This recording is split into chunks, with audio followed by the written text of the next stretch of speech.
Honorable Vasantha Senanayake, State Minister of Foreign Affairs of Sri Lanka,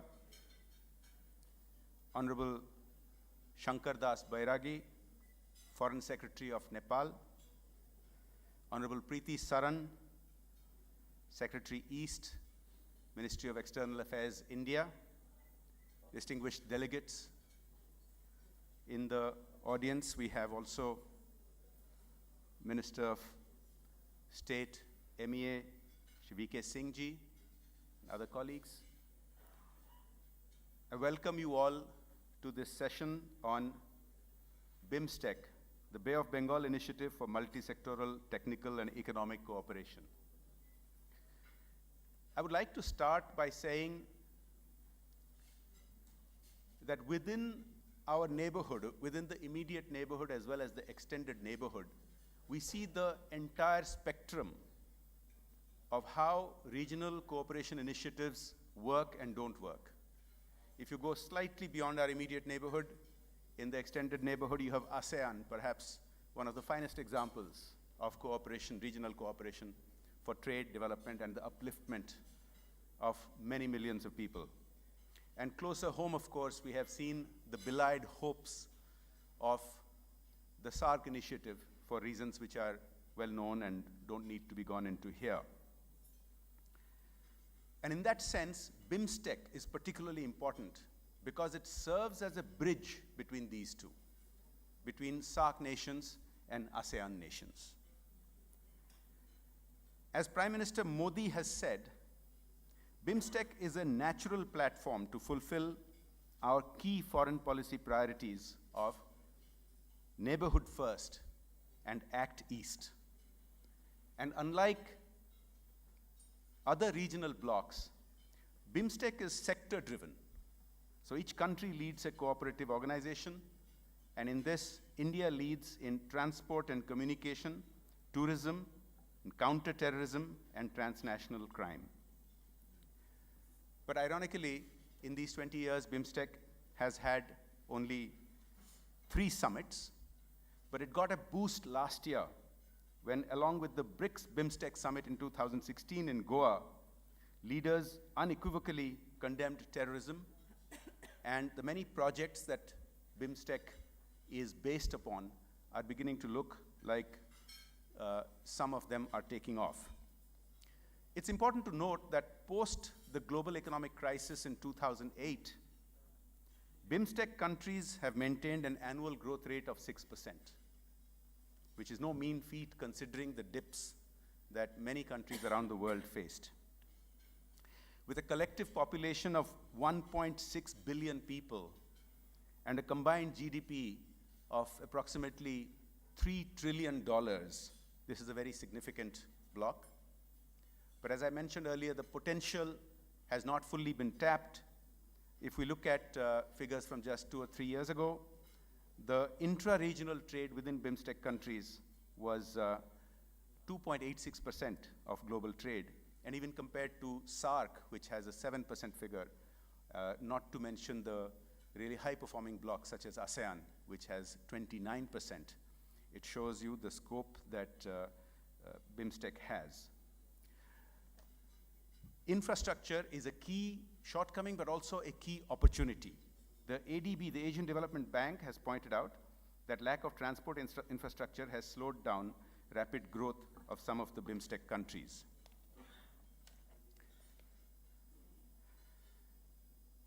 To facilitate and to take advantage of these opportunities, one of the crucial requirements is to improve the ease of doing business index. Now, this is something where BIMSTEC countries have a varied range.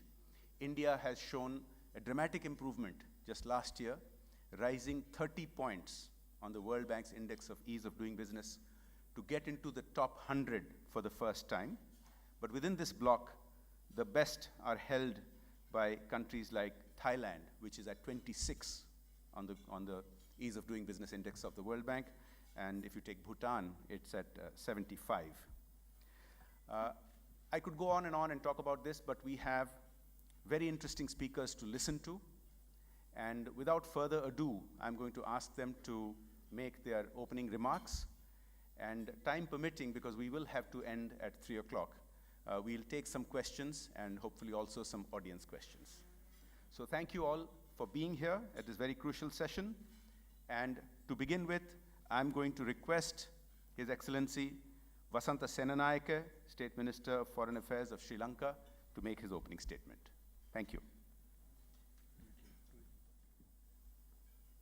Honorable State Minister of Foreign Affairs, members of the panelists of today's distinguished discussion, members of the audience, and friends. I'm very happy to be here in New Delhi today, this vibrant city which brings together the ancient, history, and of course, modernity. It is also a great pleasure for me to address this panel at the Raisina Dialogue on the topic, which is of contemporary interest, which is to do with the Bay of Bengal region and of course BIMSTEC. The Bay of Bengal is the largest bay in the world, and a quarter of the world's population reside in the countries bordering the bay, making it one of the most densely populated coastlines on Earth. The Bay of Bengal region is situated between vital sea routes and has facilitated global maritime trade since time immemorial. Its regional organization, the BIMSTEC, or the Bay of Bengal Initiative for Multi-Sectoral Technical and Economic Cooperation, celebrates its 20th anniversary as at 2017. The region lies between two economic blocs, the South Asian Association for Regional Cooperation, better known as SAARC, and of the Association of Southeast Asian Nations, better known as ASEAN. Therefore, BIMSTEC has an opportunity for pooling the complementary strengths from South Asia and that of Southeast Asia. However, the Bay of Bengal region is still one of the least integrated regions in the world. It is also one of the least globalized regions in the world. As it enters the third decade, BIMSTEC should strive to achieve its fullest potential. For this purpose, cooperation among its 7 member states is a crucial and compulsory prerequisite. We believe that to be competitive in the Asian century, BIMSTEC should focus on the most essential elements: physical connectivity, institutional connectivity, trade facilitation, infrastructure, the free trade agreement, and economic integration. These measures will inevitably promote people-to-people contact within the region. I would like to focus on a few important areas within the realm of BIMSTEC. Connectivity. In order to reap the main economic growth needs of the region, trade connectivity through technology and infrastructure should be expanded. The region is one of the least connected in the world. While there are many efforts to integrate, these are yet to derive tangible results.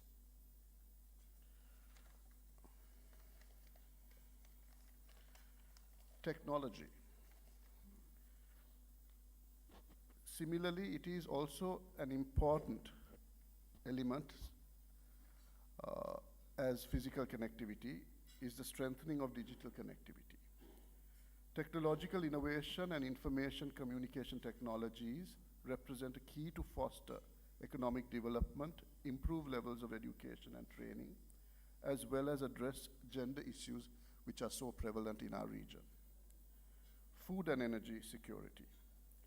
Due to its strategic location, the Bay of Bengal plays an important role in the transport of global energy supplies. We must enhance the intra-regional coordination to optimize the energy infrastructure investment, including grid interconnections. Energy security has a direct impact on food security. These are the most important issues that finally pave the way for growth in any country or region. Trade and investment facilitation.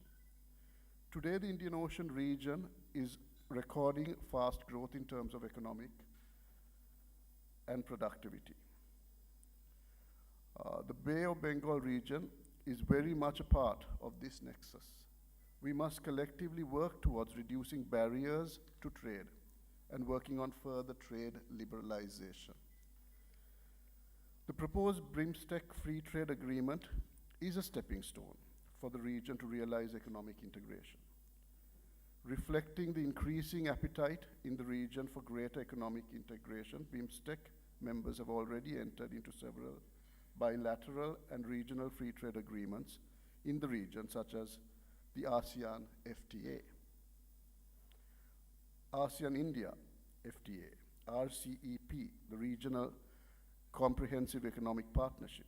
Hence, the proposed BIMSTEC FTA is important for greater economic integration in the BIMSTEC region as a single community. Blue economy and mountain economy. The economic benefits of the ocean and mountains are areas that we should focus to utilize as a community. This should be done in a systematic and coordinated manner. Public-private partnerships. The development and growth of the Bay of Bengal region cannot be led only by governments due to resource constraints. It is therefore essential for the governments to venture into other sources, private sector and outside players as well. However, this needs to be carefully structured, monitored, and of course, well planned. Security. Security is the next most important point in sustaining growth and stability in the region. There are both traditional and non-traditional security threats in the region, which has to be addressed through a strategic framework. At present, population growth, climate change, overexploitation of fisheries, degradation of critical habitats, pollution, and deteriorating water quality are some of the challenges facing the Bay of Bengal countries. The pace and breadth of these challenges require regional cooperation beyond political fault lines. The Bay of Bengal has to ensure unimpeded lawful maritime commerce in line with international laws and regulations. Around 25% of global traded goods, 70 to 80% of China's energy import, and 90% of South Korea's and Japan's energy imports flow through the Bay of Bengal.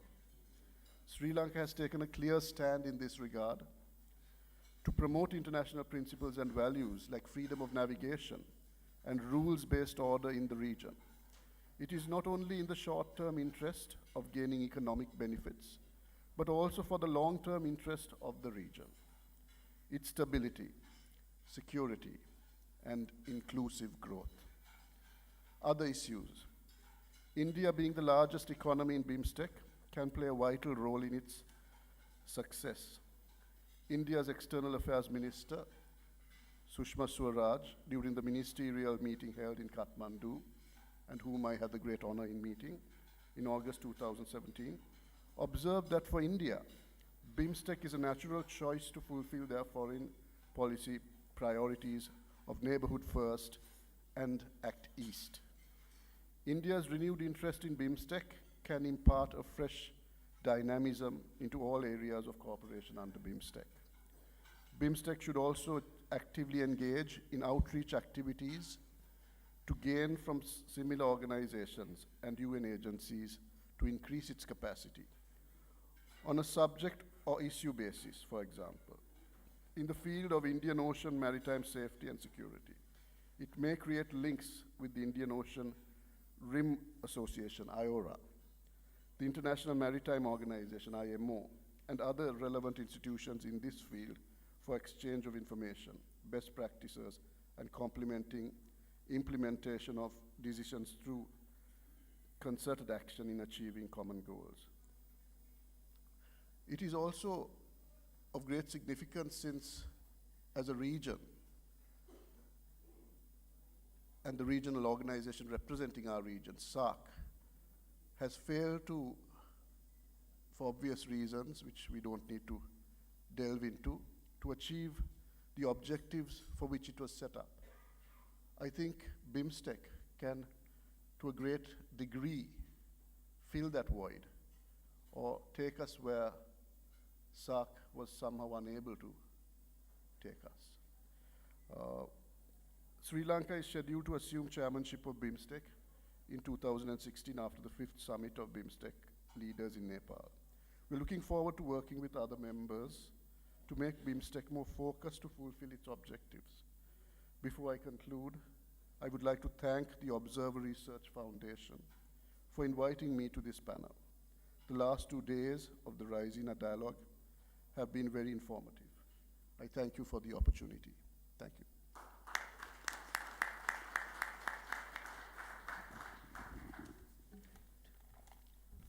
May I now request Shri Shankar Das Bairagi, Foreign Secretary of Nepal, to make his opening remarks.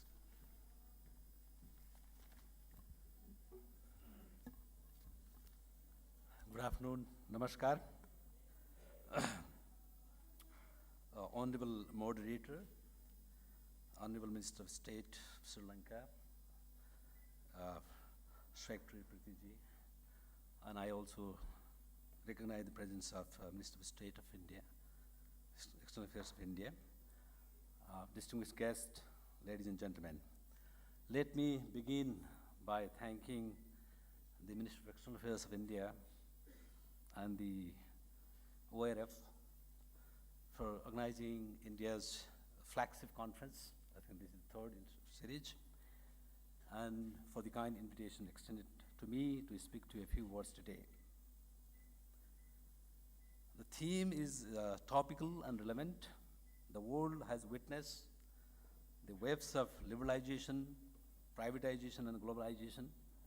More recently, the forces of economic nationalism have been quite active. Amidst these uneven developments and contradictions, we need to define a vision for where we will be heading as a region and as a community. I'll not go into details the facts and figure of BIMSTEC. Let me quickly highlight some of the strength that this region possesses. If economic dynamism in Asia is a prelude to become an Asian century, BIMSTEC region possesses immense potential to be a BIMSTEC century within it. It has great potential to realize high growth trajectory, and there are good reasons for that. First, strategic, geographical, and maritime location, growing importance of the Bay of Bengal, that was rightly emphasized by Honorable Minister of State for Sri Lanka, and the Indian Ocean, contiguous geographical avenues. That is something, a very key factor and enabling factor. Second, resource endowments, from natural to human, hydro, oil, gas, minerals. There are other assets as well, cultural assets. And as I said, the region is endowed with human resources, quite young population, a vibrant population. Diversity of such resources, possibility of integration of there is one aspect when we talk about mountain economy and blue economy, the potential of integrating these two economies to make this region a vibrant one. Huge market, dynamic, rising middle class, growing opportunities for trade and business, investment opportunities, infrastructure, connectivity, industrial expansion, harnessing of natural resources, and so on, vibrant and emerging private sector, and a relatively enabling political environment, no major long-standing political problems among BIMSTEC member states, shared values of democracy, and so on. These are the real strength that could transform the economic and development landscape of this region. So far, in its existence, 20 years of its existence, BIMSTEC has registered some success, primarily in identifying the areas of cooperation, developing some important mechanisms and enhancing mutual trust and confidence among member states to grow and prosper. Number of major instruments have either been concluded or are in the process of concluding. Key areas include legal and security, trade, energy and connectivity, framework agreement, trade facilitation, customs, motor vehicle, coastal shipping, transit, grid interconnection, so on.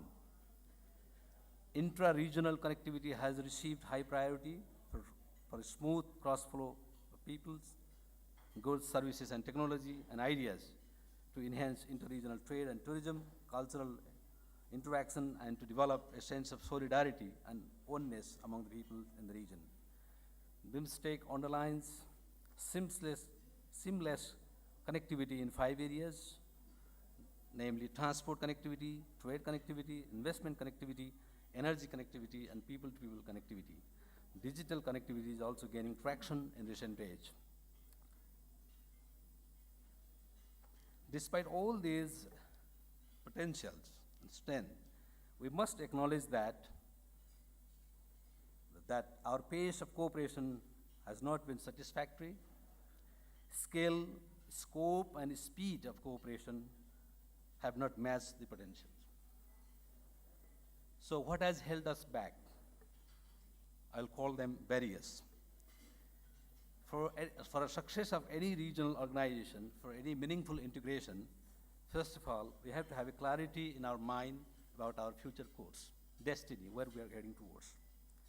What kind of cooperation we want, and what will be the degree, modality, and process of cooperation. That needs to be defined. Look at the example of other successful regional integration, the EU and ASEAN. They have a long-term vision, defined vision, and sequential steps, well-planned course of action. All these are very vital. We have to follow that, of course, to suit our one condition, a model that would take our relationship to cooperation to a next level.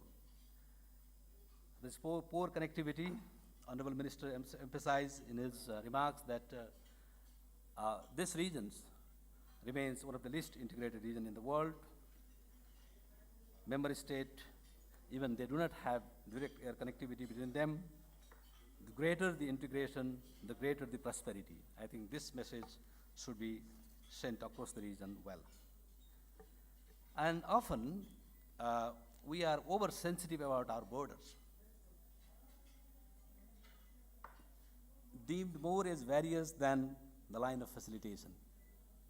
As a consequence, the region suffers from low level of trade facilitation and low level of intra-regional trade. There is also a tendency to proliferate the activities, areas of cooperation. Multiple priorities do not match the potential to deliver the desired results. Attention seems to be diverted away from the core economic issues such as trade, investment, and energy cooperation. There is lack of implementation mechanism. Agreements are signed, commitments are made, but there is no concrete institutional mechanism to follow and monitor the implementation progress. Secretariat, just been established, is not a robust institution and lacks authority to initiate proposal and ensure implementation. The initial euphoria of concluding FTA has met reality checks. Unlike other FTAs, ours was a much broader and more comprehensive concept, encompassing not only trade in goods, but also services and investment. And there is also a perception that the mix of countries, some are LDCs, some are LLDCs, some are developing countries, and some are middle-income countries. The asymmetry that is seen in the process should also be addressed in a meaningful way, that there is space for everyone to grow and prosper. Of late, however, our leaders have provided strong direction, a clear direction to expedite the process of regional cooperation. And in this context, I would like to recall the Goa BIMSTEC retreat hosted by the Prime Minister of India in 2016, which has given a boost to the efforts of BIMSTEC with a clear action agenda. I will stop here, and perhaps in our conversation, I would be recommending some of the key measures that would be required to push this process forward. Thank you very much.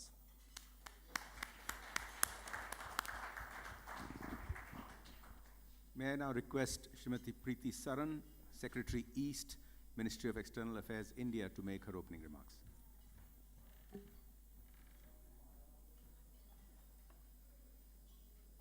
Good afternoon, Honorable Minister of State for External Affairs, General V.K. Singh, distinguished panelists. Really delighted and honored to share this panel with State Minister Sri Lanka, Foreign Secretary of Nepal, and of course to be chaired by Member of Parliament, Mr. Panda, and of course, pleasure to see all of you present here today to listen to us on this very important topic towards the Bay of Bengal community, development, growth, and security. You have already heard previous speakers talk about the importance of this region and what has been achieved. I would, of course, begin by, first of all, since we are still in the first month of this new year, convey my very best wishes for this new year, and perhaps use that as a peg to just take stock of what has been achieved in the last 1 year. So really, 2017 was an important year for several reasons. To begin with, it has celebrated several anniversaries. When we are talking of the Bay of Bengal region, and we did refer to the ASEAN, ASEAN is a regional grouping, and much was said about its achievements. In fact, completed 50 years of its establishment. It also happened to be a year of celebration for India in its relationship with ASEAN, as we celebrated 25 years of India-ASEAN dialogue partnership. In fact, in a week's time from now, we would have the honor and pleasure to welcome all the 10 leaders from the ASEAN countries for an ASEAN-India commemorative summit to mark the 25th anniversary. They would also be chief guests for our Republic Day, which is unprecedented to have 10 leaders. And that itself highlights the importance that India attaches to its Act East policy. And that is where BIMSTEC comes in. You heard other speakers mention that as we celebrate so many other anniversaries, we are also celebrating 20 years of establishment of BIMSTEC. And you can look at it either as a glass half empty or a glass full. And we would like to, I'd like to stay positive given the achievements. 20 years for a regional grouping of this sort is a young enough institution for it to have achieved what it has and what it could potentially do, as we heard others say as well. So I would begin by sharing a quotation from a political analyst, Mr. Robert Kaplan, and he said, and I quote, "The Bay of Bengal is starting to become whole again and is returning to the center of global history. The bay that once divided the Indian subcontinent from the Far East is now uniting these regions. No one interested in geopolitics can afford to ignore the Bay of Bengal any longer," unquote. And the reasons are, of course, compelling. You've heard earlier speakers mention that really represents the population of 1/5 of the world's population, that it has a GDP combined of $3 trillion plus, that it is rich in energy and provides a very important sea lanes of communication within the Bay of Bengal itself, and that it is gaining prominence, one, because of its potential in terms of human resources, its natural resources, that it is a bridge between South and Southeast Asia, and the fact that all the 7 countries today remain extremely vibrant and dynamic and can collectively contribute to growth and development, not just for itself, but for beyond the region as well. The primary objective of the sub-regional grouping is to promote regional economic integration and to foster connectivity. As far as India is concerned, you did hear previous speakers quote our Prime Minister and our External Affairs Minister about how BIMSTEC helps connect India's neighborhood policy with its Act East policy. Moreover, it is important for us for several other reasons. The fact that BIMSTEC is lodged where the northeastern states of India are also being encouraged to integrate with its extended neighborhood, which includes, of course, the BIMSTEC region. It has been a focal point for the Indian subcontinent's political economic strategy, and our commitment towards BIMSTEC was exhibited, as you heard earlier, when our Prime Minister invited all the leaders of BIMSTEC countries for a BRICS BIMSTEC Outreach Summit, which was held in Goa in 2016. India, of course, shares strong historical, geographical, and cultural linkages with this region. Of course, there has been transfer of religion and philosophy, including Buddhism, Hinduism, Sufism, in this region.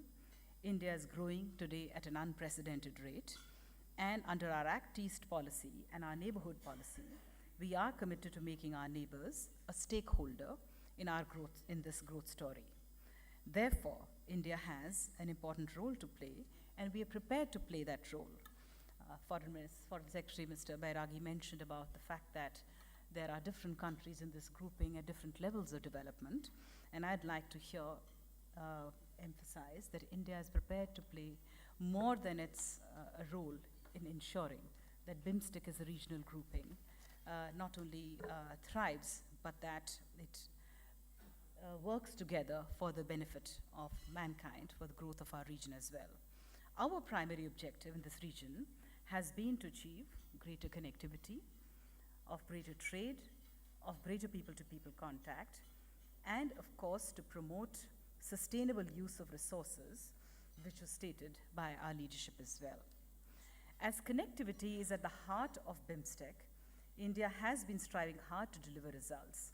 We have been working with other BIMSTEC members to improve physical connectivity, and I'd just name a few examples. One, of course, is the India-Myanmar Thailand Trilateral Highway, the Kaladan Multimodal Project, the maritime connectivity with Myanmar, the Asian Highway Network, and ASEAN Master Plan for Connectivity, where we would like to be integrated. Other areas where we're working to improve connectivity is in the sector of railways, of shipping, and civil aviation. We are, of course, doing a lot bilaterally with several countries of the BIMSTEC, and that we would certainly want to connect beyond the bilateral to make it a more regional success.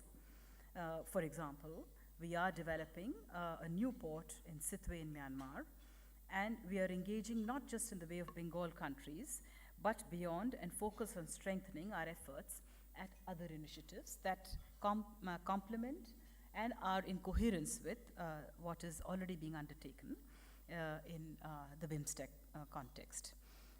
Since Mr. Bairagi is sitting here, he would know for himself that in the last 3 years alone with Nepal, I think we've had a very good success story of construction of 3 new transmission lines. And in India, so in 2017, for the first time in history, India became a net exporter of electricity thanks to these transmission lines. In addition to that, we are also speedily undertaking development of border infrastructure, including integrated checkposts, including roads and rails. And once again, as far as Nepal is concerned, we hope to have the first railway line from Jayanagar to Bihar, in Bihar to Janakpur in Nepal. Already with Bengal, with Bangladesh, we have a very good rail connectivity, and we hope to make that better. Beyond physical connectivity also, India's efforts to connect the sub-region and act as a responsible stakeholder has been visible. In 2014, as many as 17 countries participated in our biennial Milan exercises, the maritime exercises called Milan, with representatives from all states from the extended Bay of Bengal area as well. BIMSTEC countries are also cooperating in a wide range of areas, and here I would like to share some of the major achievements that have taken place in 1 year alone. For the first time, we had, I think Mr. Bairagi had mentioned about the 14 areas that had been agreed by our leaders when they met in Goa in October 2016.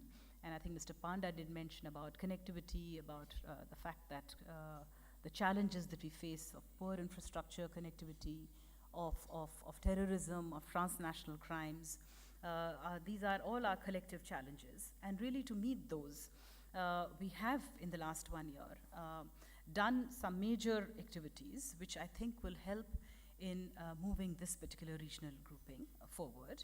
And so in that context, the first meeting of the BIMSTEC National Security Chiefs was conducted in March last year, and we also had a track 1.5 discussion in September, again to discuss security-related issues on the need for addressing both traditional and non-traditional security challenges to harness our economic prosperity and human security in the region.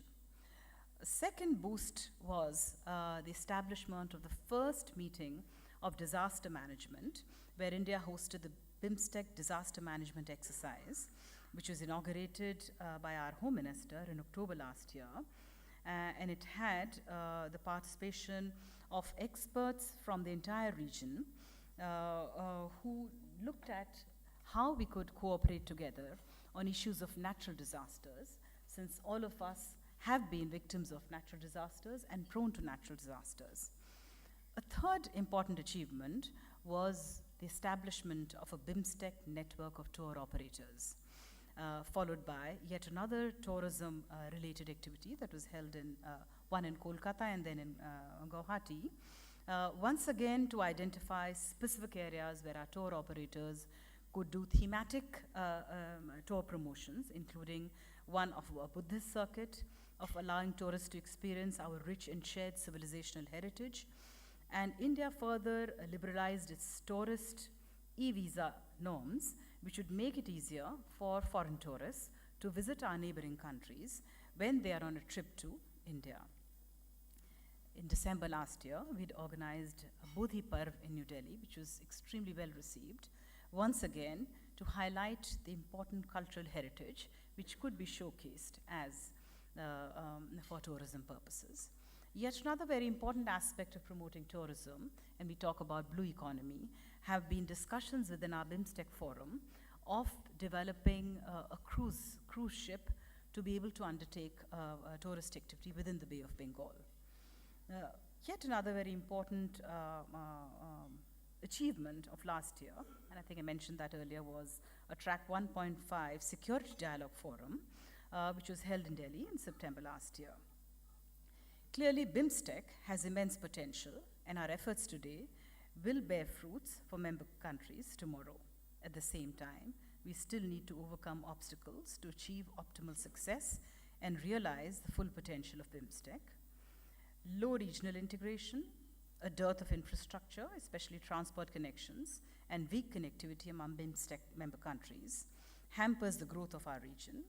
And here, I would like to highlight issues which require our urgent attention. I think it's been mentioned by earlier speakers as well. One is, of course, of seamless connectivity. And here we feel that we have already initiated discussions on a framework agreement for a transit, transshipment, and movement of vehicular traffic, a motor vehicles agreement, and an agreement on coastal shipping.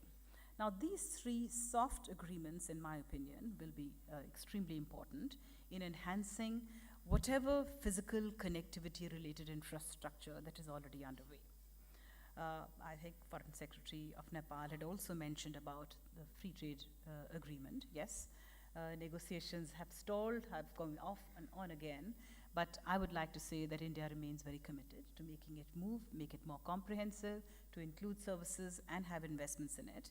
But low-hanging fruits in that context, I think, Excellency, would be of establishing a BIMSTEC trade facilitation agreement and an agreement on mutual assistance on customs matters. These are directly linked to trade, and I think if we were to finalize these, they would also help facilitate freer movement of goods. One of the fundamental challenges that BIMSTEC countries face is in the nature of the evolving threat of transnational crimes. And of course, you heard our leaders when they had met in Goa speak emphatically about the need to deal with this collectively. And I believe that the two meetings, especially of our NSAs and the directives that have come out of it, are being implemented in full swing. and I think that will be very helpful. As I've stated earlier, the sub-region is still marred by a number of problems, which we have repeatedly mentioned, but happy to take questions on this or any other issues. So what I'll do is I'll stop here and look forward to receiving questions on it. Thank you. Let me start out by asking a couple of initial questions to our speakers, and then perhaps take a question or two from the audience. Let me ask Shri Bairagi, Foreign Secretary of Nepal, what do you think might be the institutional hurdles that we need to address to resolve some of these pending issues quicker than we have been? Thank you, Honorable Moderator. Institutional hurdle means policies, processes, and some other aspect concerning the capacity also. I think for BIMSTEC to be a vibrant region, we have already highlighted potentials. We have already highlighted the different scenarios. But most important thing would be, to have a kind of charter. There is no charter for BIMSTEC. Of course, there is a founding document, the Bangkok Declaration, and that we have built on that. But to enhance the profile of BIMSTEC, we need to have a charter, a clearly defined legal instrument that will outline the roles and responsibility of state and secretariat and the various processes that would be involved. That's the first thing. Secondly, as I said in my brief introduction, that the success of any regional organization or integration process hinges on the kind of sense of gain, that everybody should feel comfortable that the process is going to benefit everyone. So that is very important, and Prithiji also highlighted that of course the larger countries, larger economies, they have the major role to drive the process forward, and that is reassuring, quite reassuring, that India will do, of course, whatever it can in its capacity to facilitate regional cooperation under BIMSTEC. That is very helpful. I think that's we will fully take note of that process. And also, we, I think, need to focus more on our first, the visionary part. I mean, what kind of regional integration we want? It's a loose federation, or is it just a free trade area? Or we are going to follow like European model, starting with imperfect custom zones and building, and then moving towards economic union or something like that. So what kind of community, BIMSTEC community we want, we have to define that first. I think if we address these three key core elements, perhaps the process would move forward quite satisfactorily. Thank you. Let me ask Minister Senanayake a two-part question. You mentioned that there have been a variety of bilateral trade pacts, and yet the FTA between the BIMSTEC is taking time. Could you tell us what are some of the concerns that are holding back an FTA? And the second part of the question I'd like to ask you is, do you see potential for collaboration on maritime security through BIMSTEC? Because maritime security is becoming an increasing concern throughout Asia and other parts.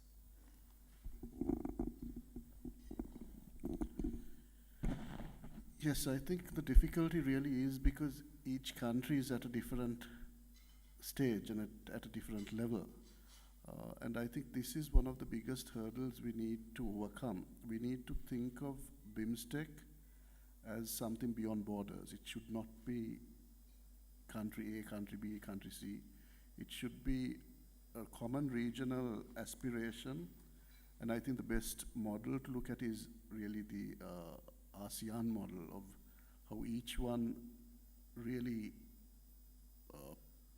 contributes to the betterment of the team, and as a result, each one benefits from it. I think that is what we really should be aspiring to.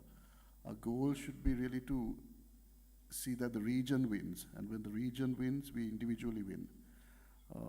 So I think one of the biggest obstacles is that each country is at a different stage. And in order to get everyone on board with the same enthusiasm, I think India also needs a greater role to play, which I think India is prepared to do. And that is most encouraging, and India's role in this particular sphere should be one of a mother, because a mother doesn't suffocate her children, a mother nurtures them. So, and each partner should feel, however small, should feel an equal partner in the large organization. So that was the first part, but the next The second one was the potential for collaboration on maritime security. Yes, I think maritime security is becoming a key issue in most parts of the world, and we are fortunate not to have degraded to the levels that some parts of the world have.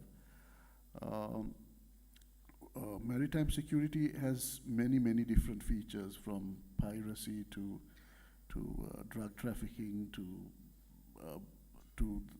infringement of people's borders, to so many things. So we need to reach a common understanding of each other's issues. Now, for instance, one of the issues that Sri Lanka and India have had for a long time is the fisheries issue, where our fishermen also come into your waters and yours come into ours. And it's been a constant irritant on both sides, but mercifully that is the only irritant between us. Everything else is a very good sort of positive development. So there are particular countries have particular issues. I think we need to, with regards to our linkage through the ocean. So we need to sort of identify those areas. First, make it secure amongst ourselves. First, see that each other cooperates with the other to ensure maximum safety and security for the individual countries.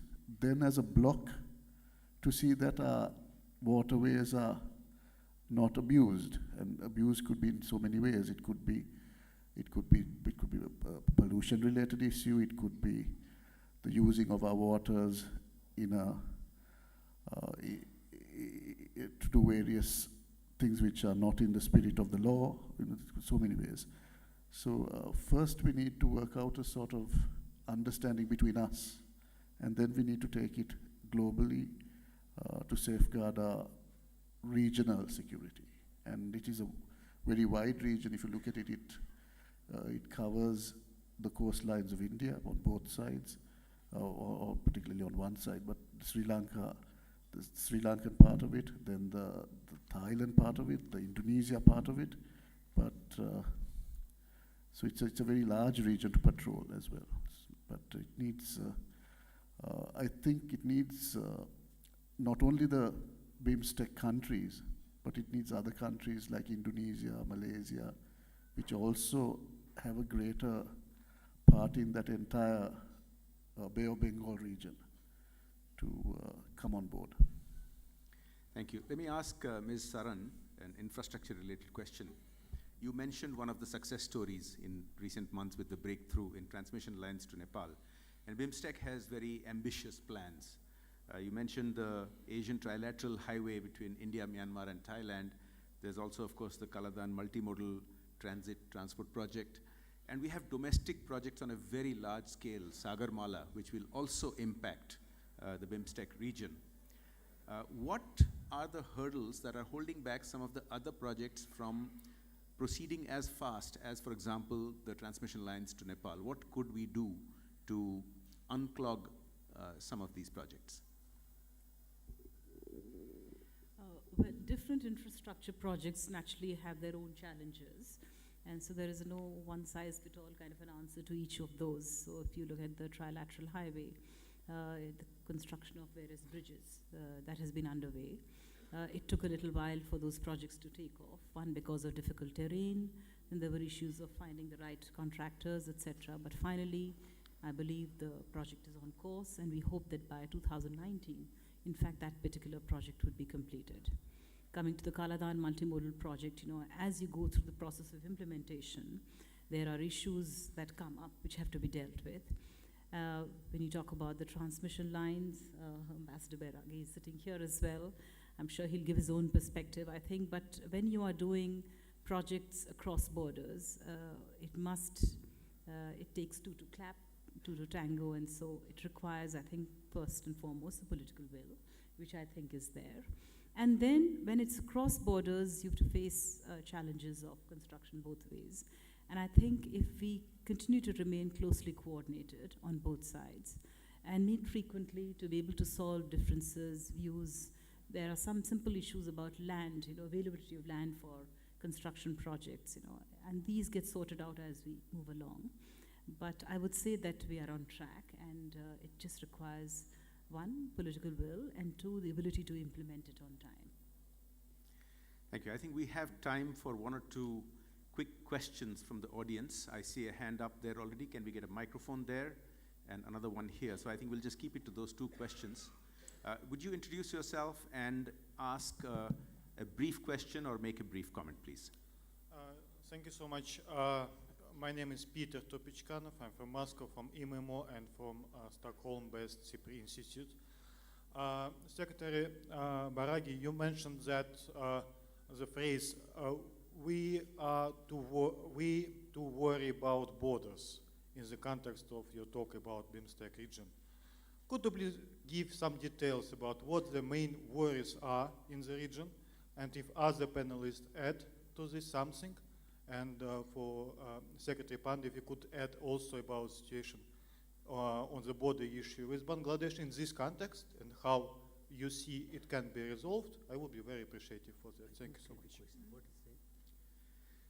I think the question was about borders being less relevant, and what does that mean in the context of BIMSTEC? I think one of the best examples is the breakthrough that India and Bangladesh had in the near past, where we sorted out long-standing border disputes. I think that could be one example of an answer, but if you'd like to add to this, how do borders become irrelevant in a situation like a regional bloc? Well, I was essentially, highlighting the importance of connectivity in that context. Connectivity remains at the core of our bilateral relations with India, and of course, one of the priority areas for us in the BIMSTEC.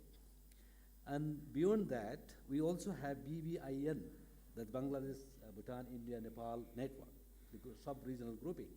One of the key areas under that scheme is also connectivity. So my intention was how we are going to facilitate trade, connectivity, the movement of people, goods, services.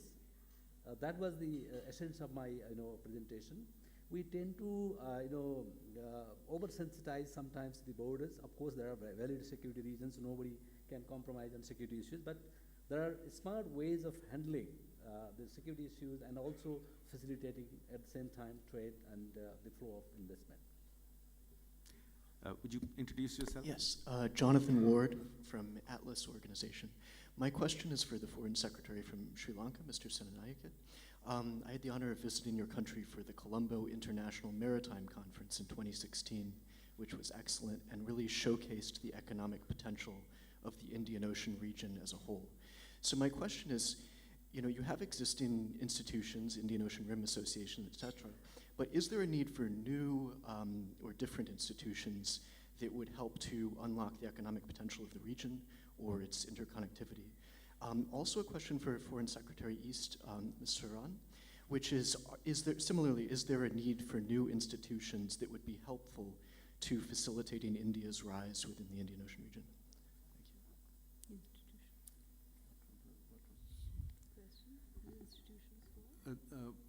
The need for new institutions that would facilitate India's rise.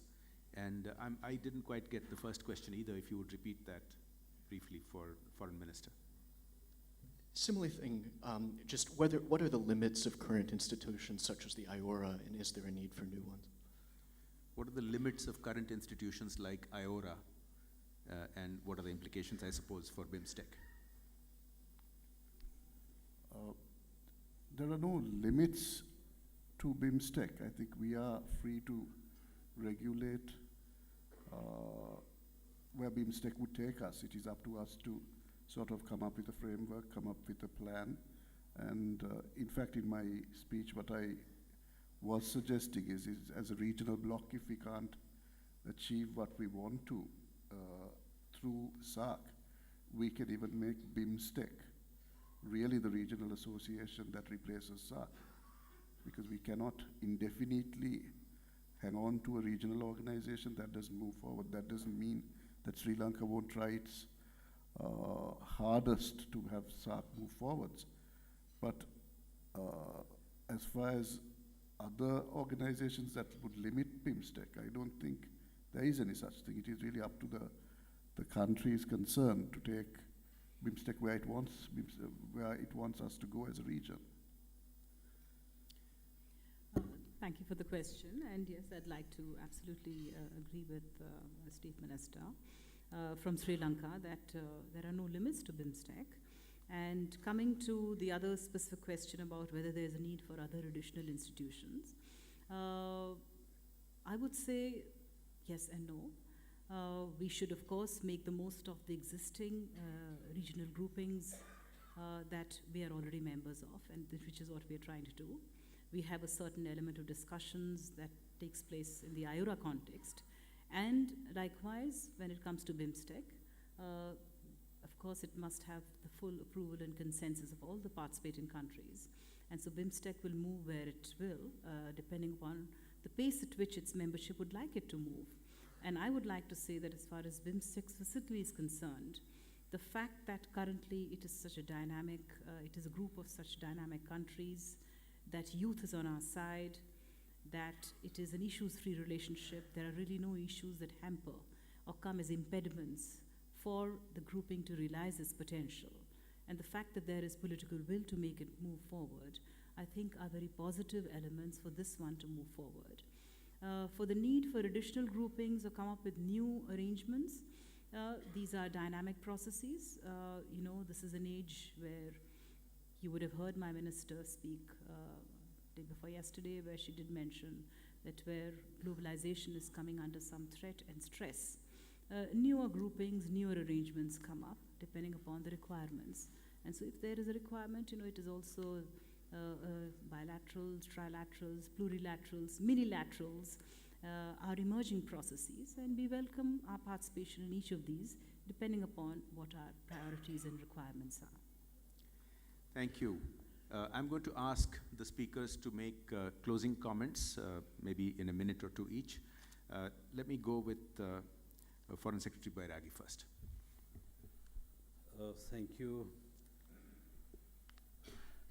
BIMSTEC has tremendous potential to be a vibrant economic region. I think in my presentation I missed the very important point about security. The region is not immune to terrorism and the other radicalism and other activities hostile to our vital interest. So Nepal condemns terrorism and all other security threats in all their entirety. We do not share border with any sea. We are a landlocked country.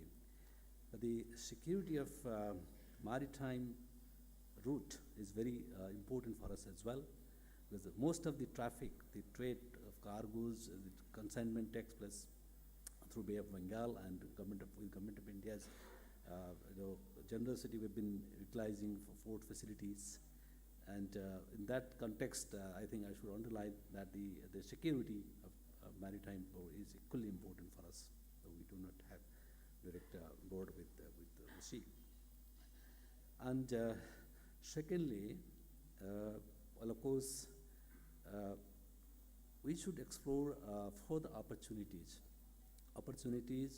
to make this regional cooperation truly meaningful to everyone. Of course, the government of Nepal has a strong commitment to goals and objectives of BIMSTEC, and as current chair, we're also planning to host the next summit, the 4th summit in Nepal, sometime in the middle of this year, sorry. It was planned earlier in 2017. So, we are looking at that opportunity to have some very specific, result-oriented, a clearly defined roadmap for BIMSTEC. That would be an opportunity to define. So, as again, regional cooperation occupies, central pillar of our foreign policy. So we'll continue to cooperate with countries in the region for collective benefit of all member states. Thank you. Thank you. Secretary Saran, any final words? Well, first of all, thank you, Chair, for kindly moderating this discussion. And it's very heartening to hear Honorable Minister of State from Sri Lanka as well as Foreign Secretary Nepal. Very happy to hear that Nepal would host the summit this year. Certainly, I think a summit always gears things better for us. I know that when we were in the process of preparing for the Goa summit, BIMSTEC got a huge impetus, and which is why we were able to celebrate 20 years of its establishment with so much enthusiasm because of the guidance, the political will that we got. And I think that, for example, last year in August, the 15th Foreign Ministers meeting, which met, I think after a gap of 3 years, was again another one that has given us those directions. And so we look forward to working enthusiastically in preparation for the summit. I'm certain that some of the instruments that are currently under discussions, whether they're relating to enhancing trade or connectivity or trade facilitation, would be finalized because they're nearly completion. And I would just like to once again reiterate Government of India's very strong commitment to moving this particular organization forward, because we see immense potential, we see a purpose in it, and we see the importance of it, and it fits very neatly with our own domestic priorities of growth and development of the northeastern states of India, as it is with our foreign policy priorities. And I'll stop here. Thank you. Thank you. I'll request Foreign Minister Senanayake to have the last word. Yes, if you look at the region, both historically and even from today's context, the region is situated between the east and the west. It is directly between the direct shipping trade route between China and the eastern coast of Africa. If you look at the ancient Silk Route, it went through the present geographic land region of the BIMSTEC countries. It also is situated in the sea route of the ancient Silk Route. So trade-wise, it has always been a route that has been of immense value to the world. And its geographic situation does not change in today's context. It is still where it was thousands and thousands of years ago, since the beginning of time. So what we have to emphasize is we are sitting on an ideal sea lane which sort of links east and west, and also the new continent of Africa. I said new continent because it is a continent that is being explored a lot in modern times, because most of the resources everywhere else has got depleted, and Africa still is resource rich, and it is again directly in that sea route as well. So while we have to use its commercial viability to the maximum, we must also not forget that it is a hotspot when it comes to biodiversity, and we have to protect the natural beauty and the species that live in our waters, and then of course the marine life itself, the plants and all that. So it is a delicate balance which we must achieve. We must commercially exploit the area without losing the magnificence of one of the world's most beautiful and blessed areas in terms of biodiversity, which is the Indian Ocean. Thank you. Thank you. This, even if I say so myself, I found this session very interesting. We've heard of the need for a charter to treat BIMSTEC as a team rather than with individual country interests, the political will needed and the other steps needed to make all the infrastructure projects happen on the same speed as we have seen some of them happen. So with that, and at this, as was mentioned, flagship foreign policy event, I would like to thank the organizers, ORF and the Ministry of External Affairs, and request you all to give a big hand to the speakers.